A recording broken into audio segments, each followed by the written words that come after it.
Sub-County Police Commander Itago. Today very early in the morning, we received a distress call from our ACC 1, Itago, that there is a likelihood of attacks during Madam Donya's visit to Nyakeo Primary School. So we planned and managed the situation. There are goods which are also well known within our area.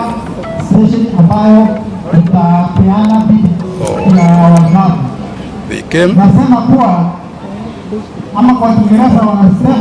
pulled down the tents, but we managed to arrest some who are now in the cells, pending the charge before court.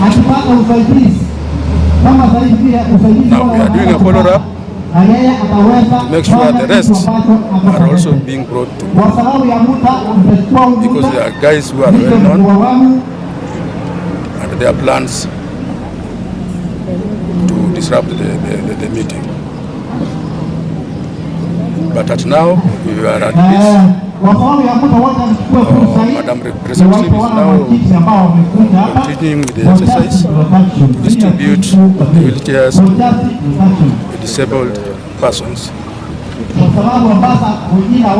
think we are now all right. And then you can also share with us how many people do you have in custody, and okay, answer that first. Now we have one who was armed with arrows. He is in the cells.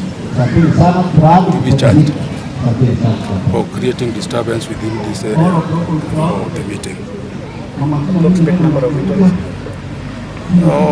Since they were throwing stones, I will not come up with a number, but there is one who was hit by a stone. I thought he was innocent, but we are going to do a follow-up. Yes.